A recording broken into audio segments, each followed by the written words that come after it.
When I think of the Devil May Cry series, a couple of things come to mind immediately. Stylistic combos, adrenaline-fueling music, and over-the-top action. Devil May Cry 4 came out over 11 years ago. It's been so long, I vividly remember watching a review for it on GameTrailers.com. I watched that review so many times because I wanted the game so badly, but didn't have a system for it. I never got Devil May Cry 4. It's a sad story, but don't feel bad for me. Feel bad for the true fans who have been waiting eagerly for another sequel. The hype for this one has been real. Well, it's finally time to rev some swords and kill a whole lot of demons. Here's my review of Devil May Cry 5. The plot is basically about Nero and company hunting a demon. That's what our heroes are doing most of the time, making their way to the demon and then doing it again and again. There are some twists and turns as the story progresses, but I found the plot itself almost entirely predictable. There was one twist that got me late game. Speaking as a newcomer, it's very easy to follow the gist of the story. Even though the plot is fairly predictable, the storytelling, dialogue, and cinematography are out of this world. Complete, utter nonsense. I loved it. You can't take this story seriously, you just can't. Once you kick back, relax, and enjoy the cheesiness, once you embrace the over-the-top nonsense, you'll have a blast. With dialogue like this.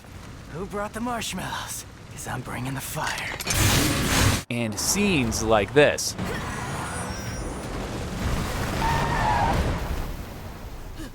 You should have a perfect idea about what kind of story you're in for. This game's approach works because it's so self-aware, establishes its tone immediately, and is consistent all the way through. There are a couple of emotional moments, only a few, and they're very brief. It's almost all nonsense. There's one dance scene that came out of nowhere, and man, it gave me a good laugh.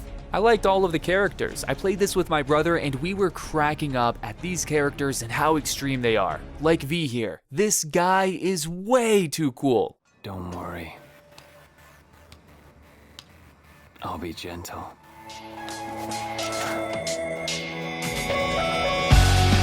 If I had any complaints about the story or what I would like to see improved is the actual plot. Like I said, it's predictable. Also, pretty generic. Kill the demon, save the world. Also, it felt like way too much time was wasted making our way to the demon. Sure, there are memorable moments, but the plot as a whole isn't very memorable. The gameplay is so much fun. The combat is smooth, responsive, and extremely satisfying. With these games, it isn't just about surviving and finishing a level, it's about doing so in style. The game keeps track of your combos and how often you mix things up. Button mashing the same combo till the end of time can get the job done, but your style rank will flatline. But if you're like me, then you go crazy. You get a streak going, you land hits, slice enemies on the ground, in the air, pull them towards you, push them away. Do some of this, some of that. Wow. You are a monster, and the announcer is your hype man shouting words like, "Badass, savage." You don't even need to be a gamer to understand if you get into S territory, you're doing something right. Don't even get me started with SSS. I always have that rank because I'm so good. But if an enemy hits you, then the streak is over. You have to build it up again. So to sum up Devil May Cry 5's combat, you can play like this, or like this.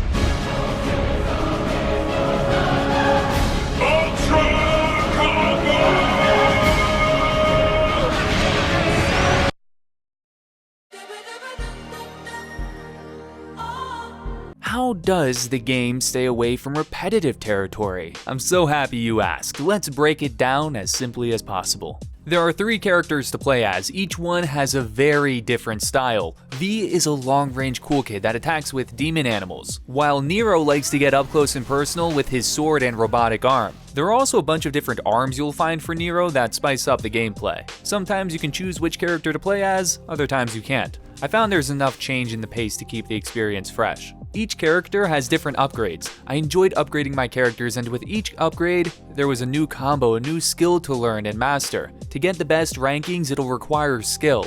The game doesn't feel repetitive when you're focused on mastering the combat, and there sure is a lot to master. Lastly, there are a ton of different enemies in the game. It felt like I was always being introduced to a new enemy. These aren't just reskins either, new attack patterns with each. I also love that there are so many boss battles in the game. Just about every mission ends with a new boss battle, and I was always looking forward to what crazy boss the game would throw at me next.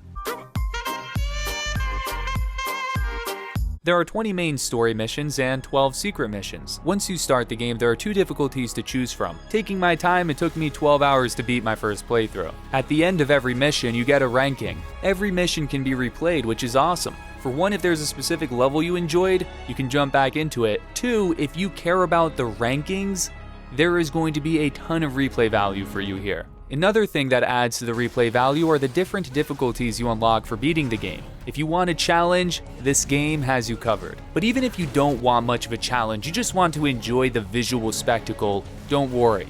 The game throws the player a bone when they die. If you die, you have the option to revive on the spot by spending some of the in-game currency or a gold orb. If you revive, you continue from where you left off, so enemies are at the same health.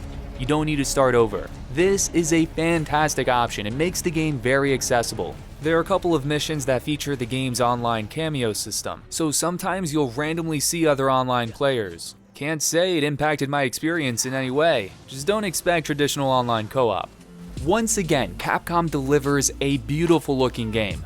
The highlight for me are the character animations and the character models. These Capcom animators are doing a fantastic job. Love the contrasting white hair against some red blood. Also, V here can summon a demon Zazu and his hair actually moves to the bird flapping its wings. The game is full of eye candy. I like the designs of the characters and the enemies. The cinematography in the cutscenes is awesome. Whew, 2 thumbs up for the opening credits. Style is the name of the game, and the work the team put into making the entire experience a stylish one really shows. I only wish there was more variety in the locations, the environments. So much time is spent in locations that look like this. It was cool at first, but eventually got stale for me.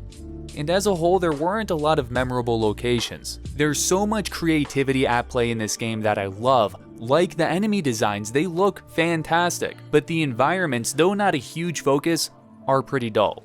I really enjoyed the music. I thought it complemented the action very well. There's a nice mix of orchestral, metal, and dance. Performance has been great. I only ran into one bug.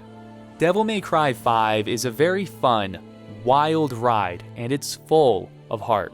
It knows exactly what it is. It's complete nonsense, and it owns it. It also knows its gameplay is fantastic, and its style is SS. For me, this game was worth every penny. I'm already looking forward to the next one. I really hope we don't have to wait 11 years, though. If you're into this kind of gameplay, not much compares to this nowadays. Just know the story and the characters are ridiculous. If you're cool with all of that, you're in for a treat.